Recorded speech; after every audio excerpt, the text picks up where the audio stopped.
தினம்தோறும் விளக்கேற்ற நல்ல எண்ணெய் இதயம் நல்லெண்ணெய். திமுக தலைமையிலான இந்த கூட்டணிக்கு ஆதரவளித்து வந்ததை தமிழ்நாட்டு மக்களும் அரசியலாளர்களும் அறிவார்கள். அந்த வகையில் நம்பிக்கைக்குரிய ஒரு கூட்டணி கட்சியின் அங்கமாக மனிதநேய ஜனநாயக கட்சி இந்த கூட்டணியிலே இருந்து வருகிறது. நாங்கள் அரசியலிலே அலைபாய்ந்ததில்லை, அடிக்கடி அணிமாறியதில்லை.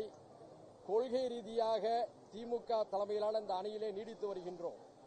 நேச முரண்பாடுகள் இருந்தாலும் தமிழ்நாட்டை பாதுகாக்கக்கூடிய தகுதி படைத்த ஒரு அரசியல் சிந்தனை கொண்ட ஒரு அணியாக திமுகவை கருதி தொடர்ச்சியாக நாங்கள் ஆதரித்து வருகின்றோம். அதற்கான அங்கீகாரத்தையும் மரியாதையையும் இன்றைய தினம் திராவிட முன்னேற்ற கழகமும் மாண்புமிகு முதல்வர் திராவிட முன்னேற்ற கழகத்துடைய தலைவர் அண்ணன் தளபதியார் அவர்களும் எங்களை அங்கீகரித்திருக்கிறார்கள்.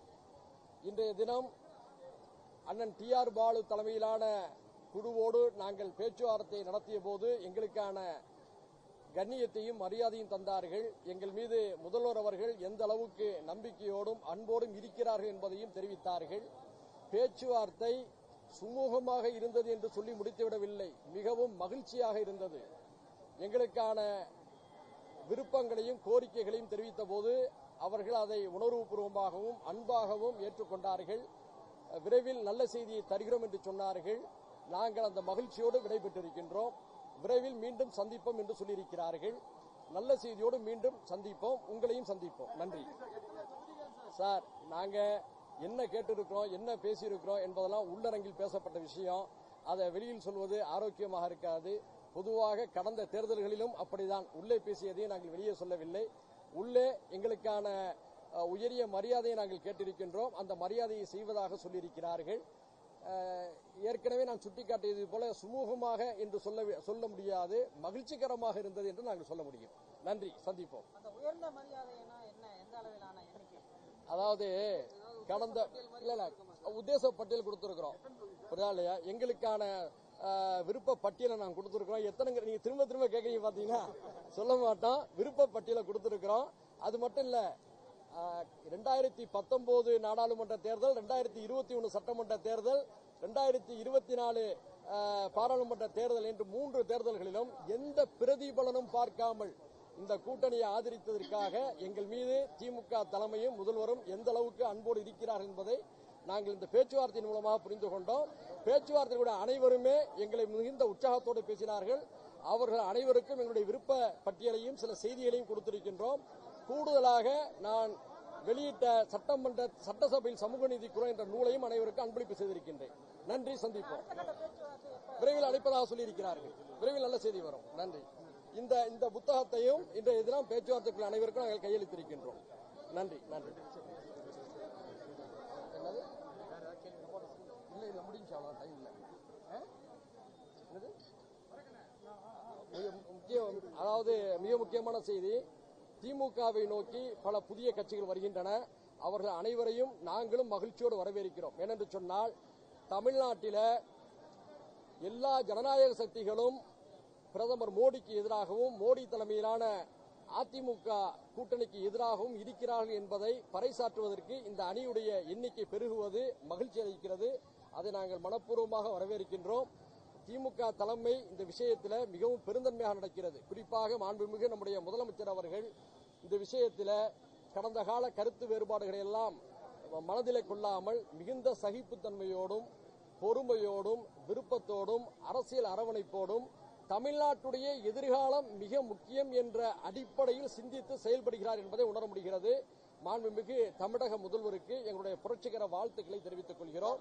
நிச்சயமாக இந்த கூட்டணி, திமுக தலைமையிலான இந்த கூட்டணி இதற்கு முன்பாக 200 இடங்களிலே வெல்லும் என்று எல்லோரும் பேசிக் கொண்டிருந்தோம். இன்றைய சூழ்நிலையில எதிர்க்கட்சிகள் மீதி 34 இடங்களிலும் வெல்லுமா என்ற கேள்விதான் எழுந்திருக்கிறது. அடுத்து இன்று எங்களுடைய மனிதநேய ஜனநாயக கட்சிக்கு 11ஆம் ஆண்டு. 11ஆம் ஆண்டில எங்களை பேச்சுவார்த்தைக்கு அழைத்து அந்த பேச்சுவார்த்தையில நாங்கள் மகிழ்ச்சி அடையக்கூடிய வகையில எங்களுக்கு பல செய்திகளை சொன்னமைக்காக திராவிட முன்னேற்ற கழகத்துக்கு எங்களுடைய நன்றிகளை இந்த நேரத்தில் தெரிவித்துக் கொள்கிறோம். நடக்கக்கூடிய தேர்தல் மோடிக்கு எதிரான தேர்தல் சட்டமன்ற தேர்தல் தான் நடக்குது. அப்படி இருக்கும்போது தமிழகத்திற்கு முதல் 5 வருஷம் ஆட்சி நடந்திருக்கு. தோல்வி ஆதாயத்துல தான் காரணமாக தான் இந்த இவ்வளவு கூட்டணியில வந்து கட்சியை சேர்த்துக்கிட்டாங்களா அப்படின்றத அதல்ல மோடிக்கு எதிராக சார். இன்றைய சூழ்நிலையில மாண்புமிகு திராவிட மாடல் அரசுடைய இந்த முதலமைச்சருடைய திறமையான சிறப்பான சாதனை மிக்க செயல்பாடுகளின் காரணமாக தனித்தே நின்றாலும் திமுக தனிப்பெரும்பான்மையை பெறும் என்பதுதான் இன்றைய யதார்த்த நிலை. ஆனால் அவர்கள் கூட்டணியில ஏற்கனவே உள்ள கட்சிகளையும் அரவணைத்திருப்பதோடு புதிதாக பலரையும் அரவணைப்பதற்கு என்ன காரணம் என்று சொன்னால், மோடிக்கு எதிராக தமிழ்நாடு இருக்கிறது, தமிழ்நாட்டுடைய அரசியல் கட்சிகள் இருக்கிறார்கள், தலைவர்கள் இருக்கிறார் என்பதை காட்டுவதற்காக அவர் எல்லோரையும் அரவணைக்கிறார். இதை நீங்கள் ஒரு உயர்ந்த அரசியல் பண்பாக கருத வேண்டும். அது மட்டுமல்ல, இந்த தேர்தல் தான் திமுகவும் அதிமுகவும் நேரடியாக மோதக்கூடிய தேர்தலாக இருக்கும். அடுத்த தேர்தலில் அதிமுக 2வது இடத்தில் இருக்குமா என்பது மிகப்பெரிய ஒரு கேள்விக்குறி. ஏனென்று சொன்னால், உறவாடி உரையாடி அதிமுகவை அடிப்பதுதான் பாஜகவுடைய திட்டம். தெரிந்தோ தெரியாமலோ அதிமுக அந்த சூழ்ச்சிக்கு பலியாகி இருக்கிறது. ஏனென்று சொன்னால், கடந்த காலத்தில் பாஜக ஒரு முடக்கத்தை வைத்தது. கலகங்கள் இல்லாத தமிழ்நாடு, கவலைகள் இல்லாத தமிழ்நாடு என்ற முடக்கத்தை வைத்தது. அந்த முடக்கத்தின் அடிப்படையில் முதலில் உறவாடி அதிமுகவை அடிப்பது, அதன் பிறகு இதர திமுக உள்ளிட்ட இதர திராவிட கட்சிகளை மோதுவது என்பது அவர்களுடைய திட்டம். முதல் கட்டமாக அவர்கள் அதிமுகவை அடிக்க தொடங்கியிருக்கிறார்கள். எப்படி பீகாரிலே நிதிஷ்குமாருடைய நிலை பரிதாபகரமாக மாறியதோ, எப்படி மகாராஷ்டிராவில் சிவசேனாவுடைய நிலை பரிதாபகரமாக மாறியதோ, அதே நிலைக்கு இப்போது அதிமுக சென்று கொண்டிருக்கிறது. அதிமுகவுக்கு என்னுடைய அனுதாபங்களை தெரிவித்துக் கொள்கிறோம். அதிமுக தொண்டர்கள் மிகுந்த கவலையில் இருக்கிறார்கள் என்பதுதான் உண்மை. அவர்களுக்கும் எங்களுடைய அனுதாபங்களை இந்த நேரத்தை தெரிவித்துக் கொள்கிறோம். தமிழ்நாட்டுடைய அரசியல் சமநிலைக்கு திராவிட கட்சிகள் தான் வலிமையாக இருக்க வேண்டும் என்பது எங்களுடைய விருப்பம். ஆனால் அதிமுக அந்த உணர்வுகளை எல்லாம் புரிந்து கொள்ளாமல் பிஜேபி சூழ்ச்சிக்கு பலியாகி இருக்கிறது, சந்தர்ப்பவாத அரசியலுக்கு பலியாகி இருக்கிறது.